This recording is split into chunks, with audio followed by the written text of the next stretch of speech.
野生の世界の両端で、一方は拳で生き、もう一方は沈黙で生き延びている。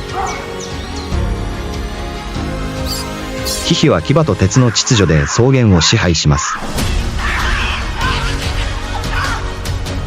テングザルはマングローブの中に隠れ、戦略と忍耐をもっておののいます。二つの正反対の世界、一つの共通の本能、深い森で生き残ること。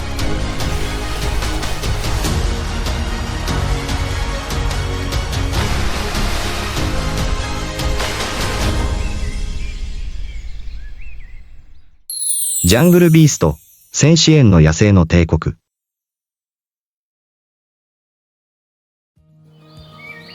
ジャングルと砂漠の境界、太陽に照らされた草原と不毛の岩山の間に、恐ろしくも恐ろしい生き物が生息しています。自分自身の法律以外の法律に従って生きなさい。彼らはライオンのような王様ではなく、ヒョウのように静かでもありません。彼らはヒヒです。人間の知性と動物の本能を併せ持つ霊長類、ヒヒ。彼らは、時には数百匹にも及ぶ大きな群れで生活し、複雑な社会的関係、厳格な服従、そして時には暴力によって結びついています。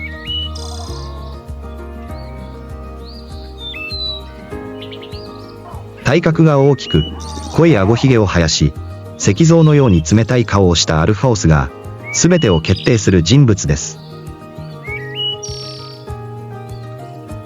食料から領土、配偶者に至るまで、そしてその力を維持するために、常に血みどろの戦争に備えていなければなりません。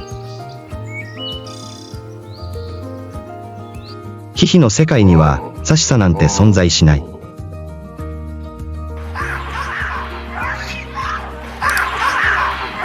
子供たちは震えながら子供を育て、弱い者は排除され、毎日が自然と敵と同類との試練である。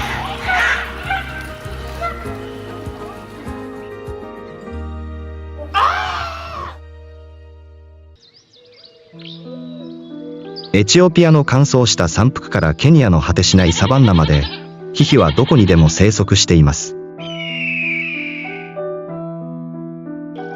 そして生き残るために、彼らは無法者となり、機敏で、攻撃的で、狡猾で、冷酷になります。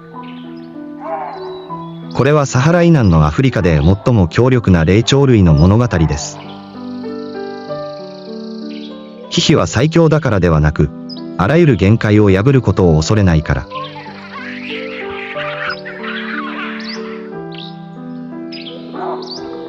村の賢い泥棒から群れを率いる戦士になるまでの彼らの旅を追いながら、ヒヒがなぜ人間でさえ恐れる生き物の一つであるのかを理解しましょう。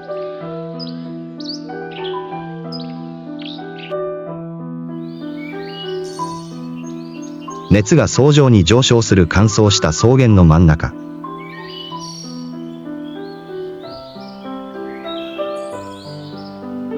目に見えないが、鉄壁の原則に従って機能する社会。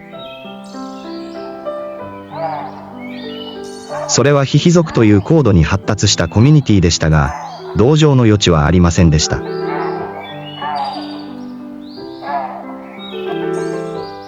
彼らの世界には民主主義も交渉もなく、地位と秩序だけがあり、最強の者が全てを支配します。毎朝、夜明けがまだ訪れる前に、リーダーは最初に起き、移動する方向を決め、群れに従うように合図を送ります。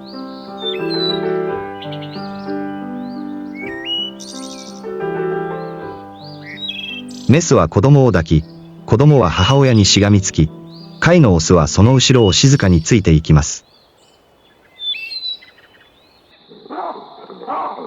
すべては戦いと服従によって確立された暗黙の秩序に従います。しかし、その秩序は持続可能ではない。群れの外れでは、若いオスたちが弱さの兆候となる隙を待っていた。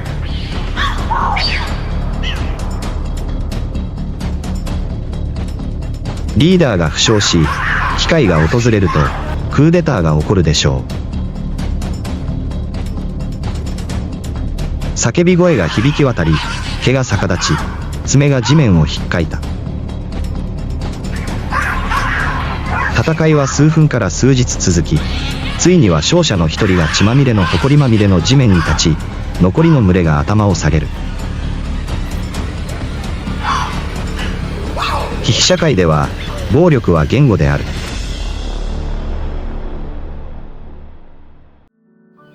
しかし、暴力の背後には複雑な同盟関係がある。会のオスたちは、単独では勝てないことを知っているので、集団を作り、食べ物を分け合い、戦闘では互いに支え合い、形勢逆転の好機を待ちます。メスの猿はどうですか？彼らは単なる生殖対象ではない。メスの猿は母系で生まれ、メスの地位は通常母親から受け継がれます。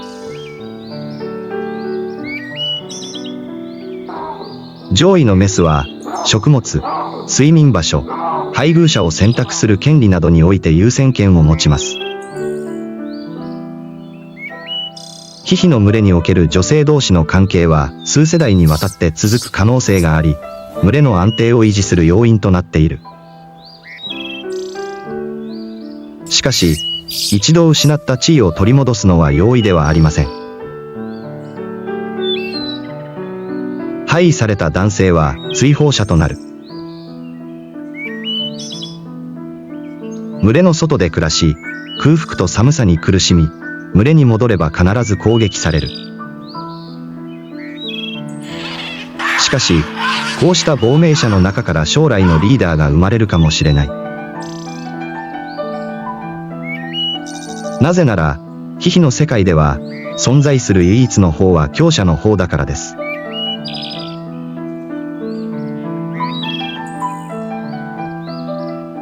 群れの内部構想に直面するだけでなく、ヒヒたちは野生と人間の二つの世界の間で板挟みになり、自らの無謀さで生き残ることを学んでいるようだ。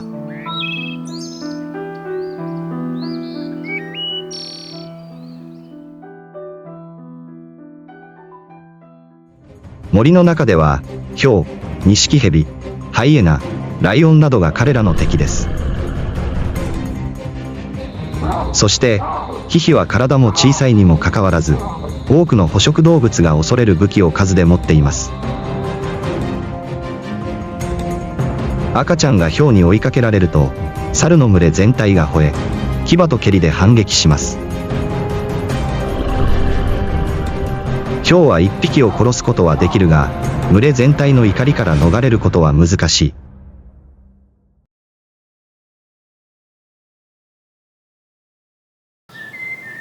ヒヒも空から目を離しません。タカやワシは遊んでいるヒナをターゲットに選ぶことが多いです。警告の呼び出しが行われると、すべての個人が直ちに反応します。メスは子供をしっかりと抱きしめ、オスは目を大きく開いて方向を伺いながら塚の上に飛び乗った。野生では、生き残るには数秒の反射神経が必要ですが、ヒヒは血を通してそれを学びました。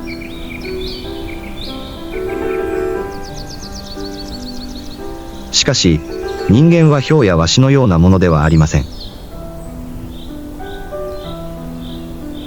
人々は罠を使い、銃を使い、電気ショックを使います。ヒヒは賢いが、争いが激化すると、バナナを一本盗んだために群れ全体が全滅するという代償を払うことになる。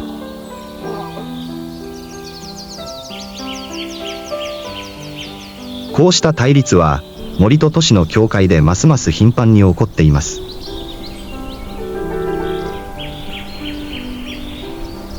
そしてヒヒは、もはやジャングルの生き物ではありません。しかし、それは侵略者と防御者の両方として、人類の時代における適応の象徴です。自然と共にどんどん小さくなっていく世界で、追われながら生き残ろうとする。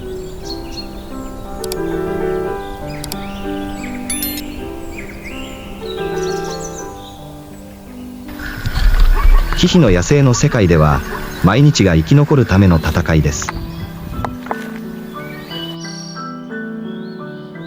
子供たちは沈黙の戦士です。領土を主張するために吠える必要はありません。トップの座を争う必要はありません。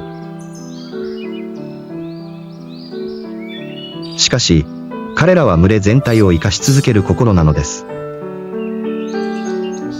メスの猿が初めての赤ちゃんを出産すると、過酷な旅が始まります。母の愛は武器であり、盾であり、そしてまた重荷でもある。子供は弱く小さく生まれます。最初の数週間は母親の胸にしがみつき、決して母親の側を離れませんでした。あらゆる動き、あらゆる食料探しの旅、あらゆる闘争。母猿は、疲れていても空腹であっても、赤ちゃん猿を運ばなければなりません。ヒヒ社会では、メスは母系の血統に従い、群れ内でのメスの地位は血統の力強さを反映することが多い。地位の高いメスは優先的に食料を得られ、より安全な場所で眠ることができる。そして男性からより多くの保護を受けます。対照的に、下等なメスの猿は常に戦わなければなりません。子供を育てるだけでなく、容赦のないシステムの中で脆弱な足場を維持するためでもあります。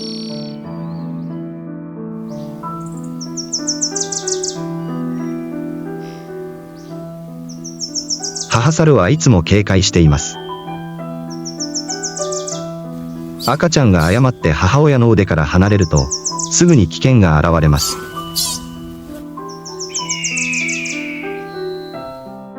上空から鷹、茂みの中のヒョウ、あるいは群れの中のオスたち。特に階層構造に乱れが生じた場合、自分に属さない血統を排除する手段として若者を攻撃する可能性がある。そのため、メスの猿は子猿と非常に密接な絆で結ばれるのです。ヒヒにおける母子間の絆は、地位や食物よりも群れの中で最も強い絆である。赤ちゃんが死んだ後も、多くの母猿は赤ちゃんの遺体を何日も持ち歩きます。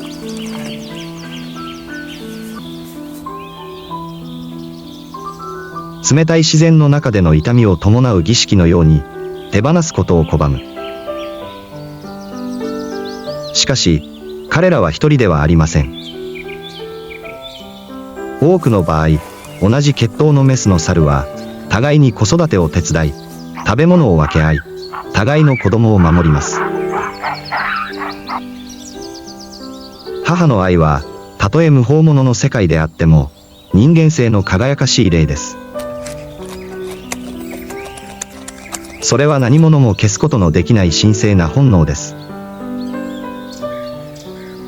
そして群れの叫び声の中に、迷子になった子熊たちの泣き声が聞こえた。赤ちゃんが襲われた時のメスの猿のパニックに陥った目。最も過酷な社会においても、母性の愛こそが自然界全体を鎮めているのだということが、私たちはこれまで以上にはっきりと分かっています。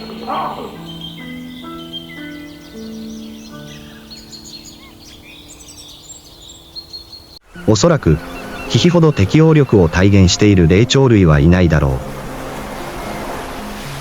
彼らは深い森、草原、岩だらけの丘、そして村の近くに住んでいます。かつて原生林があった工業地帯にさえ隠れています。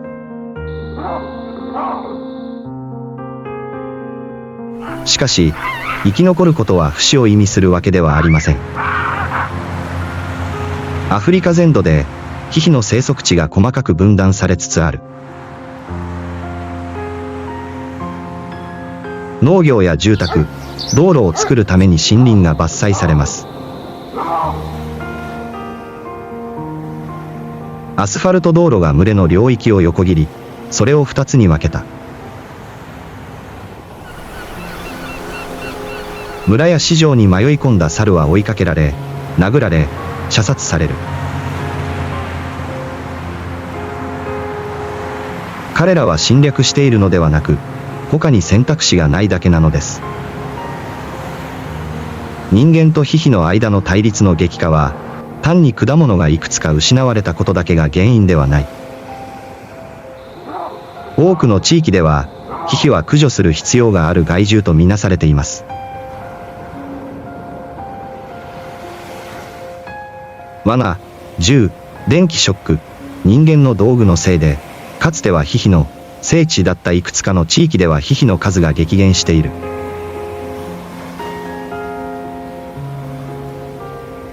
しかし、危険は外部からだけ来るのではありません。分離した群れは社会構造を失います。オスの猿は交尾相手を見つけることができません。メスの猿には赤ちゃんに与えるための十分な食べ物がありません。孤立した個体は徐々に群れの本能を失い、混乱し、行動障害さえも生じます。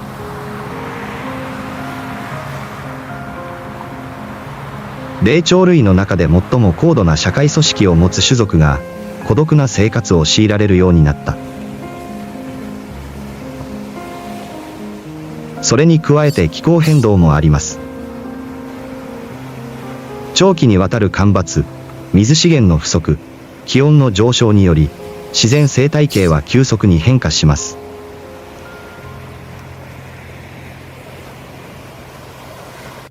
かつては主要な食料源であった果樹は、季節ごとに実をつけなくなりました。捕食動物は人間の居住地に近づいています。ヒヒを野生動物と人間の両方と同時に接近戦に追い込む。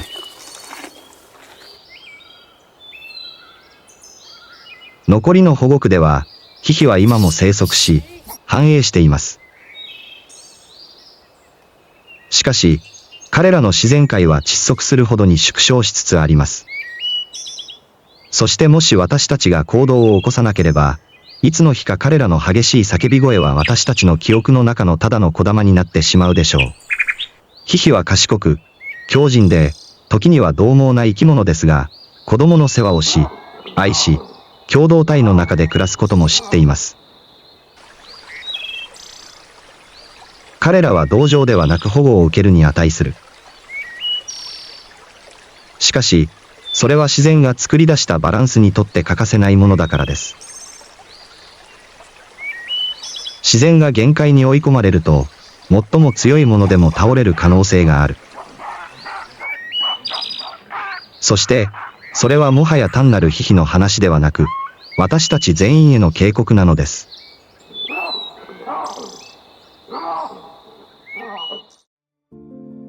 遠くの山々の向こうに太陽がゆっくりと沈んでいきます。猿たちの最後の鳴き声が古い木々に響き渡った。私たちは、どんなに多くの変化が起こっても、ヒヒは生き残るための旅を続けるだろうと理解しています。何百万年もの間そうしてきたように。彼らは完璧な生き物ではありません。人間の目には、攻撃的、破壊的、無秩序に見えることもあります。しかし彼らはまた、たとえその社会が全く異なる言語で運営されていたとしても、どのように守るか、どのように愛するか、どのように秩序ある社会を築くかも知っています。ヒヒは、自然が公平に分配するわけではないことの生きた証拠です。それは適応力のテストです。彼らはライオンほど強くなく、ヒョウほど速くなく、ワシのように飛ぶこともできません。しかし、彼らは観察し、学び、変化し、そして戦うことで生き残るのです。轟音の中に、そして崖の上に一人で座り考え込むような瞳の中に。危険の真っ只中で母親のように子供たちを抱きしめる行為を通して、彼らは私たちにそれを示します。私たちの中には、自然の一部、野生の本能が今も強く生き続けています。かつてヒヒが歩き回り、足跡を残していた土地は、今では都市の景観の中に消えつつあります。しかし、そこにはまだ小さな森、崖、人のいない川が残っています。そこには、立ち上がり、生き、愛し、戦い、そして自らの種族の物語を継承する準備ができている猿の群れがまだいるだろう。野生動物の遺産は勝利やトロフィーの中にあるのではありません。しかし、回復力があり、自然や人々、あるいは恐怖そのものに決して屈しないのです。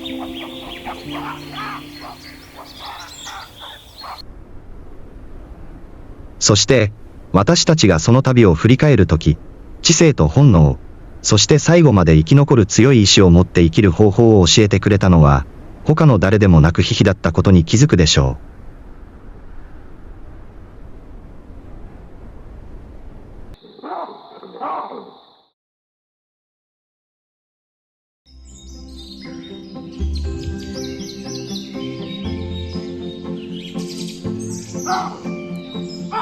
テングザル、ジャングル宇宙の孤独な道化師。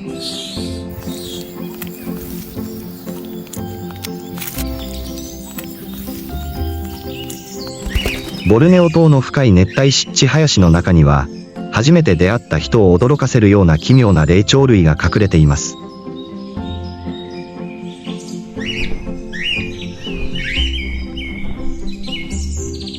その長くて特大の花は他のどの生き物とも違っていて、面白くてユニークです。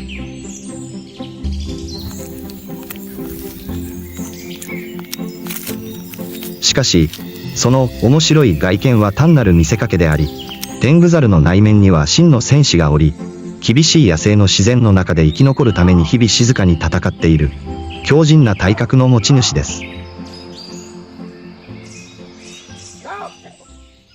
あの特大の花は注目を集めるためだけのものではありません。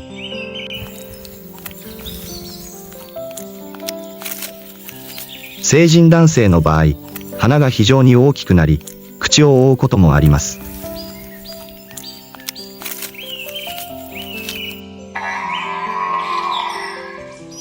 しかし、それは生存ツールであり、敵に警告したり、仲間を引きつけたり、群れの中での地位を主張したりするために大きな音を発するのに役立っています。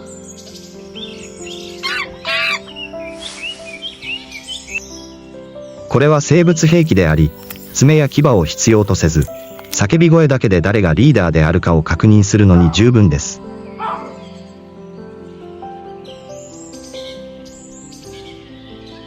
体長55から75センチメートル、体重最大22キログラムの筋肉質な体を持つテングザルは、様々な生息地に適応するように設計されています。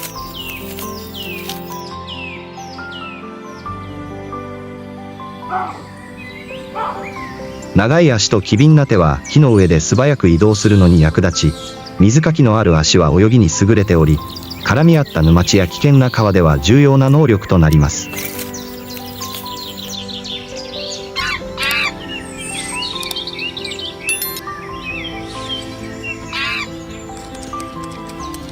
他の猿と異なり、テングザルは人生のほとんどを陸と水の境界の間で過ごします。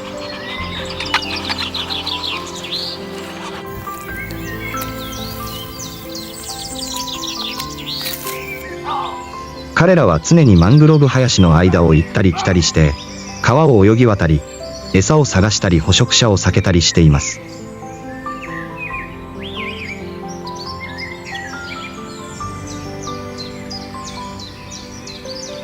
かし、水辺に近いため、ワニや巨大なニシキヘビなどの自然の脅威の格好の標的にもなります。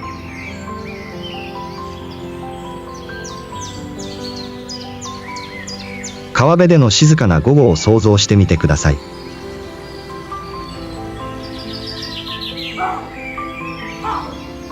テングザルの群れが岸の近くに集まり、食べ物がもっとある反対側まで泳いでいく準備をしていました。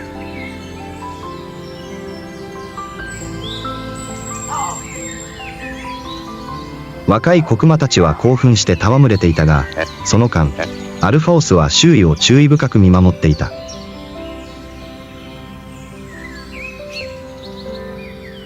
水中で小さな音が聞こえたので、猿たちは立ち止まり、本能的に殺人者が潜んでいると感じた。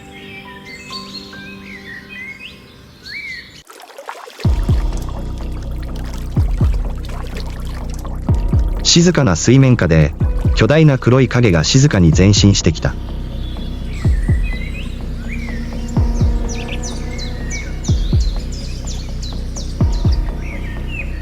鋭い目をした体長4メートルを超えるワニが水面から現れた。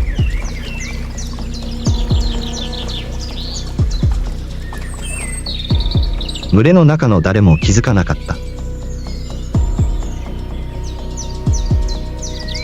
母ザルと子ザルは遅れて水に飛び込む準備をしていました。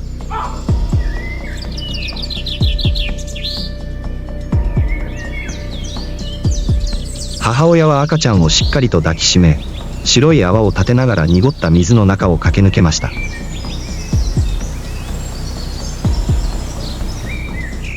ちょうどその時、ワニが突進してきました。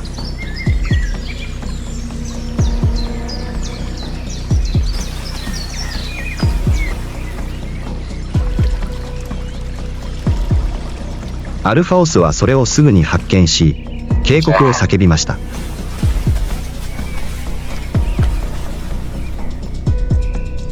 大きな、甲高い音が聞こえて、ワニは急に立ち止まりました。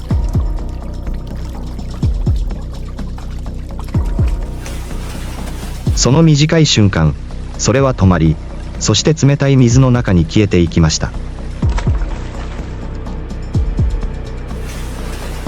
群れは幸運にも生き延びたが、それは一秒一秒が終わりのない戦いであるテングザルの日常の中の、ただの一日だった。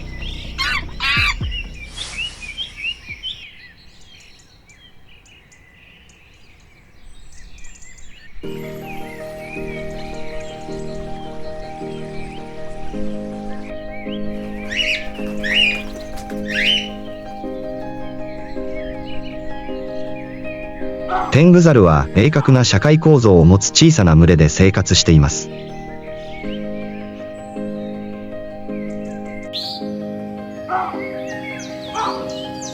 交尾期には、オスは大きな花を最大限に活用して、歌ってメスを引きつけます。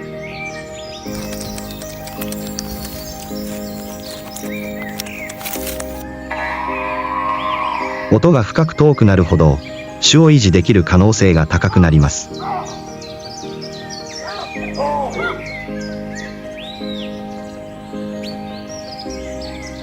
献身的なメスは子供たちを育て、泳ぎ方、木登りの仕方、危険を察知する方法を教えます。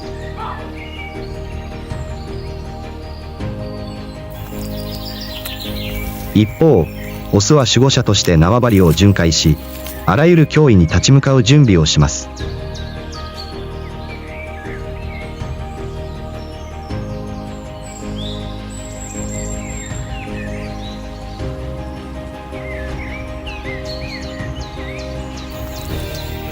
テングザルは霊長類界の単なる道化師ではない。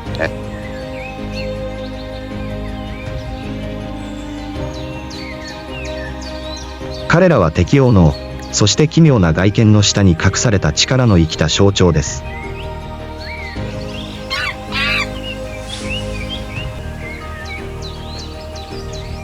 命がけで川に飛び込むことから、自分たちの縄張りを守ろうとする努力まで、彼らの物語は、自然界のあらゆる生き物が、どんなに奇妙であっても、それぞれ存在理由と守られるべき価値を持っていることの力強い証拠です。